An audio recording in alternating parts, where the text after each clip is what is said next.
Hey, hey, hey, welcome back. Let's do this thing. All right.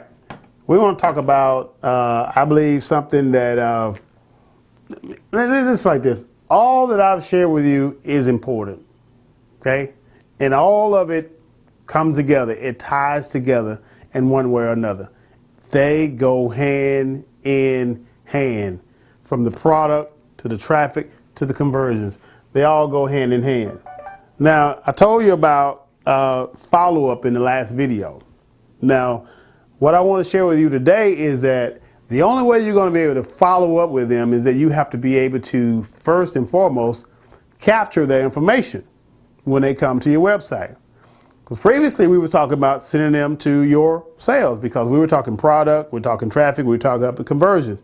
But what happens if they come to the product sales page and they don't buy?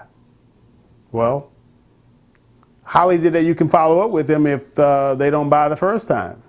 Good question. The answer is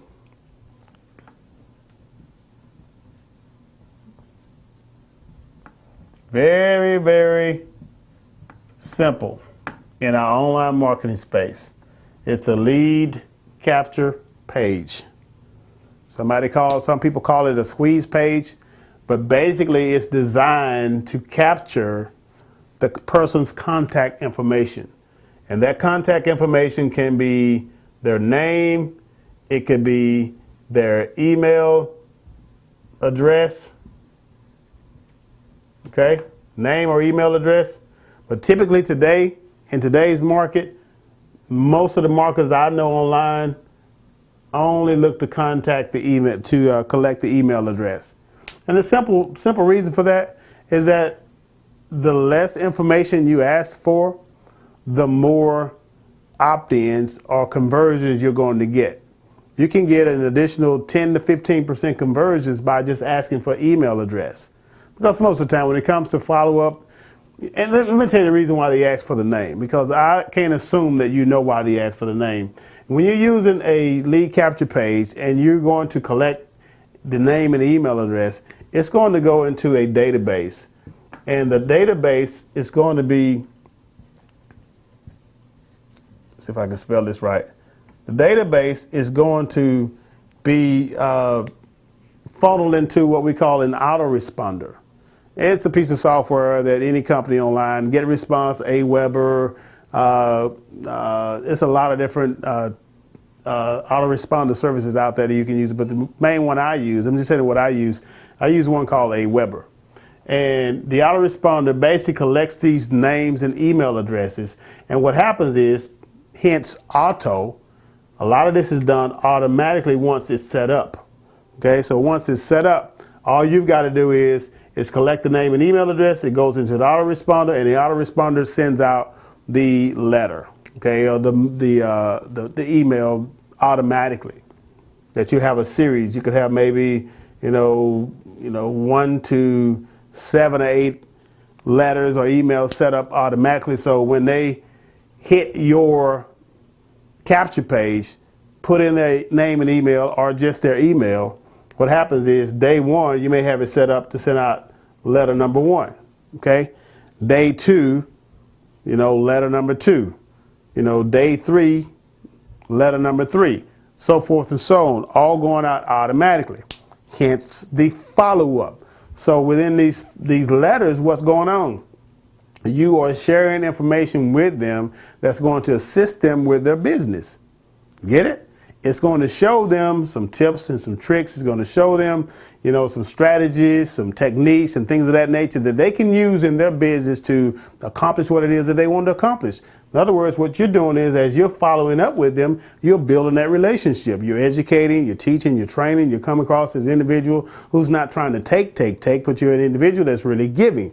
So hence, that's going to build the rapport, they're going to build the trust, the confidence in you, and they're going to know, like, and trust you. And what did I say earlier? People do business with those they know, like, and trust. So that's what your follow-up is going to be. Let me tell you what most marketers do. Most marketers, when they capture a name or email address or just an email address and they begin the follow-up process, all they do is hammer them with offer after offer You get my drift. After offer. That's every email they send. It's an offer, an offer, an offer. And that way you're not going to be a relationship because they understand your objective. They understand that the only thing you're interested in them is to be able to get $1 from them. That's all you're interested in is getting money from them.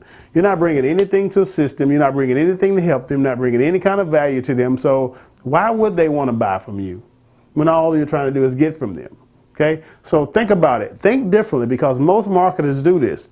The only way you're going to have an edge is you got to do the opposite. Do something totally different, totally unique, totally out of the water that most people are not doing. And when you do this, you're going to stand out more than those who's just asking for offer after offer after offer.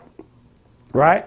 Now, I talked about the lead capture page. Now, there's a number of ways you can actually get this thing set up. There's some free templates out there. There's one called Optimized Press. There's lead pages. There's 10-minute pages. All types of services out there that you can use to make these lead capture pages. Back in the day, you had to know coding, HTML, and all that kind of stuff. But now, all you've got to do is just basically purchase a subscription, monthly subscription, or even when it comes to Optimized Press, you can get a one-time deal for like 99 bucks, and you've got capture pages that you can use to be able to market your business. Okay? Real simple, real to the point, video tutorials that'll show you everything you need to know to set this up and get you rocking and rolling and out of the gate and starting to make some money by generating your leads and capturing your leads. Because when it comes to online marketing, the fortune is in the follow-up, but also the list that you're building by collecting all these names and email addresses is becoming an asset for you. Okay? It's something that you can use over and over again because once these people are on your list, you can continue to communicate with them through infinity. As we told you in the first video, our objective is to be here long term. And the only way we're going to be here long term is when we're providing the right information. We're teaching, we're training, we're educating, we're bringing valuable content to them, and we're sharing things with them that's really going to help them. So, and be honest with you, in all transparency, some people that you get on your list that give you their name and email address, they may not stay on your list. And the reason they don't stay on your list, the majority of the time, is because of this: offer after offer after offer after offer. Just understand that if you're doing this and 10,000 other marketers are doing this, it's just a matter of time before they opting out and they unsubscribing to your list. So make sure you take care of them. All right. This video was designed to make sure you understand this process, but we're going to get into something a little deeper because at the end of the day, this is going to be the front end of your business. This is where all of the traffic is really supposed to go to. But in order for you to be able to capitalize on this traffic, you want to get the majority of the traffic that comes to this page. And the only way you're going to do that is you got to know how to optimize this page. We're going to get in that in the next video, right? Till next time, Jerry Handy Senior, JerryHandy.com. Take care, guys. We'll talk soon.